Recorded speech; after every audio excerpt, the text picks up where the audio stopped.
Welcome to you coming live What They Won't Say podcast. We here with Kelvin Newman, ranked number 9 in the world by the WBA. So we here, we giving an interview right now. You control that shit. You don't wait for what he's doing. Right. And if you are waiting for him, it's only for a trap. Of course. It's not because you just waiting to see what he's going to do. Right. You know what you're going to do off of it and make him pay for it. Exactly. You know what I'm saying? So it's not getting caught like that no more. It's really not. That's like with Roy, like he preaches that, and we do like a lot of like shadow boxing. You know what I'm saying? Because it's like we're simulating fights. A lot of guys get in there, they just seeing what would I do if he does this. Exactly. You know what I'm saying? You gotta visualize that shit. So you stay ahead of the game. Yeah. So if you can fight that shadow, then you can fight anybody.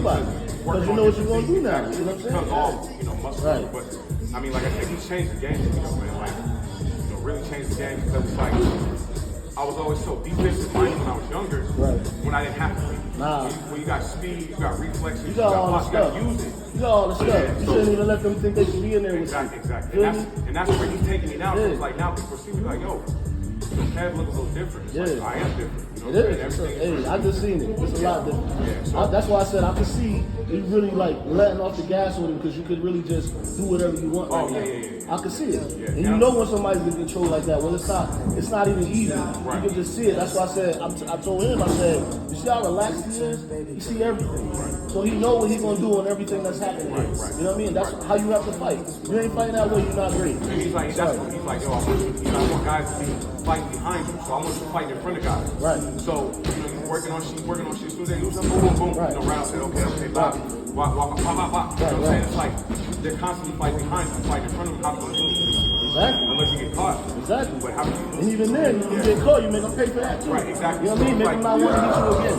You know what I'm saying? They catch you one time, boom, they don't hit you no more. Exactly. You know what I mean? Yeah, that's why he's like, he's coming boxing changed so much, but he's teaching me and these other fighters how to properly fight and win fights. Yeah. How long you been with Roy? He was like, you've always been good. He's like, and things like that. He's seen. He's like, but I got to teach you how to win, and I didn't understand what he meant. It's not necessarily like going out there and beating the guy. No, it's going out there and dominating the round. Right. That's how you win. That's a mindset. That's a mindset. That's not just fighting. Exactly. How you think about boxing. Right. You know what I'm saying? Yeah. So it's man, I've grown with him. Like, I mean, it's going to get better and better. Like, I just turned 32 in December, so it's like I feel like my prime. But you honestly though, I heard you say that before, right? And I was thinking about like you got 35 amateur fights. You don't have wear and tear. No. So you still younger than that 32. Yeah. I'm a late bloomer, man. Yeah, that's what I'm saying. So like them guys that you fight at 32 are gonna be a lot older than you. Oh, for sure. You know what I'm saying? And you're gonna dominate them because they don't got fresh legs, they don't have fresh movement, they got a lot of wear and tear. A lot of dudes fight 300 amateur fights and take a lot of beatings. And then by the time they get to the pros, they already fucked up. You know what I'm saying? You don't have that. So it's all uphill for you. You know what I'm saying? It's a blessing, man. Like early when I was younger, I'm like, damn, I wish it was like this and that, but God does everything for a reason. So it's like for me, I'm like, man, like I'm one of the freshest 32-year-olds in the game. It's not. I see it clearly. So clearly. If you didn't tell me you was 32, I wouldn't have guessed that. You know what I'm saying? I'd have been like, he's like 24. Yeah. The way you move it, that's 24. That ain't 32. You know what I'm saying? You don't got no sluggishness. You just did 20 rounds. I'm like, God damn. This thing's and then slow down in one round. He slow down. I'm watching. Great movie. Hey, Kevin, one question. How long you been with Roy? Since 20. Well, we started working a little bit in 2017, and he could give me pointers and stuff like that. Like I went out there, and I was shocked because I'm like, I went down and trained with him the first time, and I'm like, wait, this is how Roy Jones trained because it was all shadow boxing. It was nothing but shadow boxing. You know what I'm saying? And it shocked me. And it kind of changed my mind. I'm like, man, like, wait, what is this? I thought, it's hitting the double end bag and all the flashy stuff, but it wasn't that. It was straight basics, fundamentals, all the stuff that Roy didn't have. You work on that shit for 30 rounds a day, bro.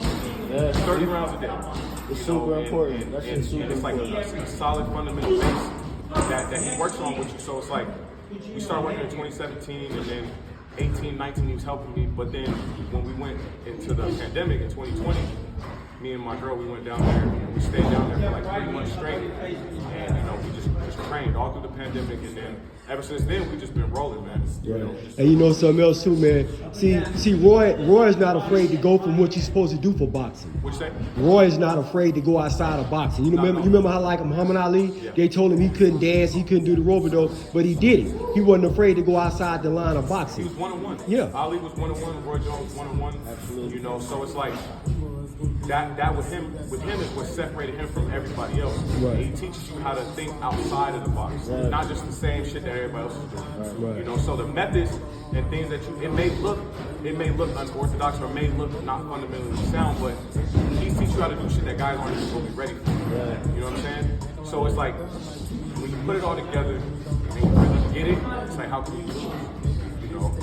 That's why he was dominant for so long. And people are like, you can't, people can't do what we're doing. And maybe not, but there's a lot of things that he does teach.